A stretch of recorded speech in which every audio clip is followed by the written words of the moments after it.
Salut à toutes et à tous. Merci de suivre Africa News, votre chaîne panafricaine. C'est avec un immense plaisir que je vous retrouve cette semaine pour un nouveau numéro de Football Planet.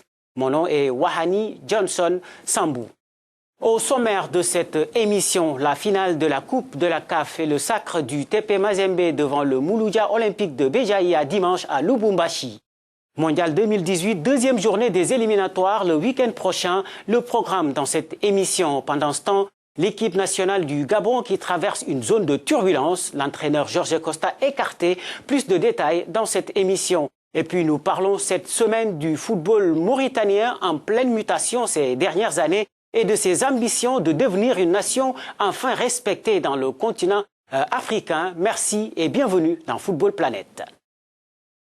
Mais avant le développement de tout ceci, place à notre citation de la semaine. Elle est signée Yaya Touré, ancien capitaine de l'équipe de Côte d'Ivoire, qui a présenté ses excuses à son entraîneur, un club Pep Guardiola, comme il l'exigeait. Regardez.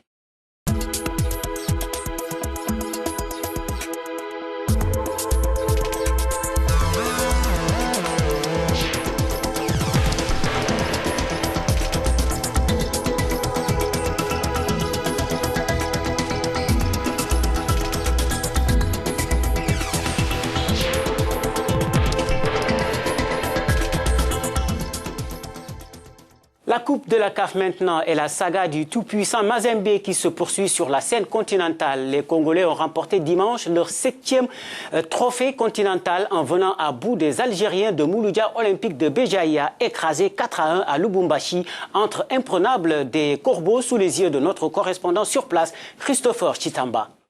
Scène de pleurs côté algérien qui contraste avec ces scènes de joie des corbeaux du TP Mazembe anglais. Les corbeaux de Moïse Katumbi vont enfin orner leur vitrine de cette Coupe de la Confédération, seul trophée africain qui leur manquait jusque-là. Ça nous fait énormément de plaisir, surtout quand on voit les embûches que nous avons connues.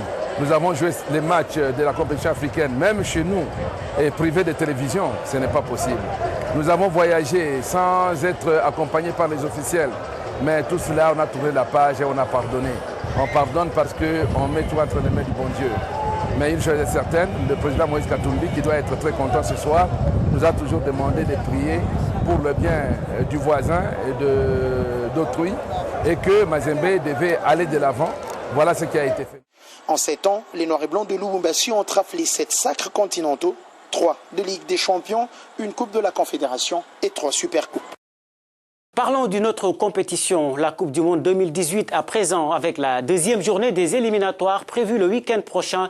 Une journée non décisive, mais une occasion pour certaines équipes de faire le plein et pour d'autres de se rebiffer après leur faux départ, avant une longue, très longue même trêve, puisqu'il faudra attendre août 2017 pour suivre la troisième journée. Mais avant tout, regardons le programme de cette deuxième journée.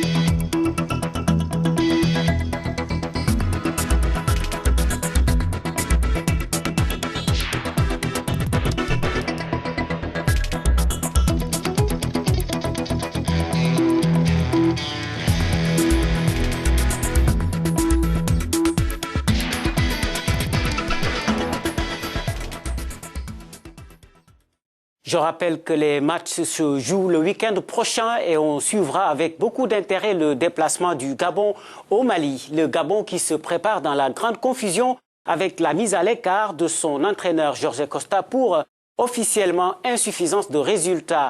De quoi installer la tanière des Panthères dans une crise à un peu plus de 2 mois de la CAN qu'ils accueillent. Toujours est-il que cette décision ne surprend guère sur place. C'est un sujet signé Narcisse Doumbé et Elvis Bo.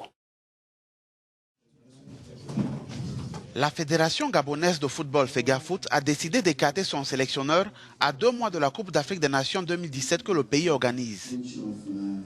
Le technicien portugais en poste depuis 2014 fait les frais des mauvais résultats accumulés par les Panthères du Gabon. Jorge Costa, depuis son arrivée, a des résultats catastrophiques au sein de l'équipe nationale des Panthères du Gabon.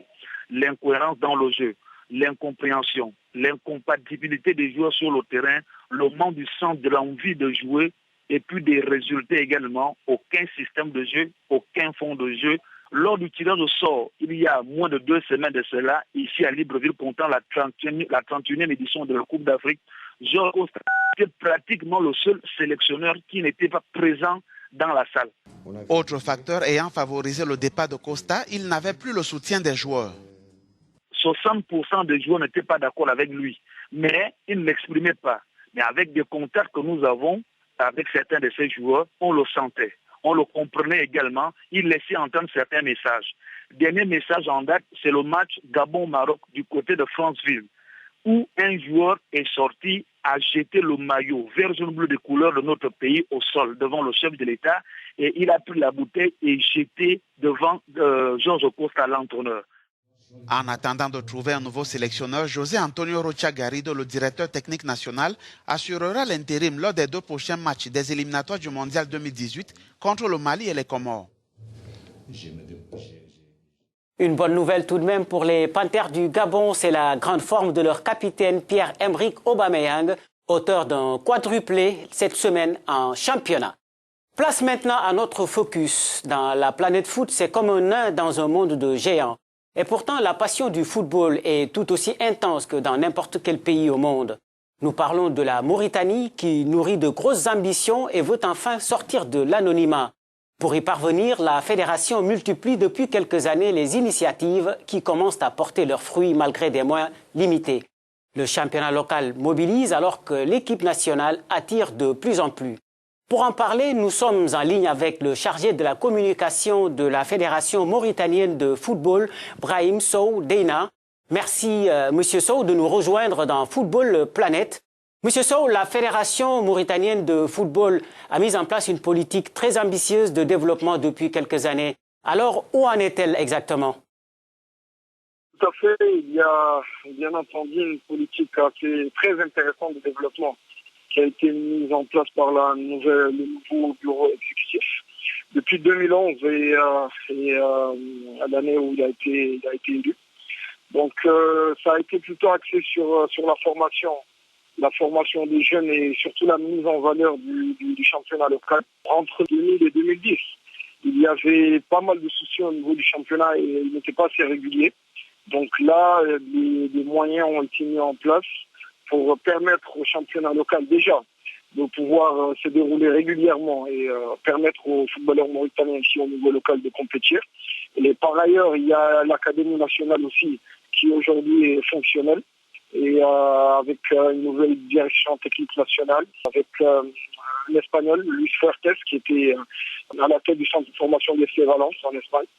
Donc tout ça fait qu'aujourd'hui, il y a vraiment quelques résultats qui ont été enregistrés, notamment cette qualification contre l'équipe du Sénégal pour le CHAN 2014, qui a été vraiment très très bien accueilli vu que c'était la première qualif pour la Mauritanie en phase finale. Donc tout ça, comme je l'ai dit tout de suite, fait qu'au jour d'aujourd'hui, le football mauritanien a connu un réel progrès, quoi. On sait que les moyens sont l'équation la plus complexe du football, surtout africain. Votre fédération a-t-elle véritablement les moyens de ses ambitions? C'est un peu difficile parce que la Mauritanie reste malgré tout une petite nation de football. Au jour d'aujourd'hui, elle ne peut pas rivaliser sur le plan déjà des ressources humaines, en parlant des footballeurs par exemple, et des infrastructures avec certaines grandes nations du continent. Mais elle essaye de se donner ces moyens-là. Il y a aujourd'hui l'État qui accompagne la fédération en termes de moyens pour lui permettre de travailler dans les meilleures conditions. L'équipe nationale compétit. Donc c'est dire que la fédération se donne des moyens pour pouvoir se doter d'une équipe vraiment compétitive qui pourrait, dans un avenir proche, espérons-le, rivaliser avec ces nations du continent, car c'est un aussi des objectifs majeurs, au-delà du fait de se qualifier, de pouvoir être une vraie nation de football sur le continent. C'était donc Brahim Sow Deina, le chargé de la communication de la Fédération mauritanienne de football. Et c'est tout pour Football Planet cette semaine. Vous pouvez tout de même continuer à suivre l'émission sur nos différentes plateformes, sur les réseaux sociaux, Twitter, Facebook et sur notre site web www.africanews.com. Quant à moi, je vous donne rendez-vous la semaine prochaine. Merci et excellente semaine.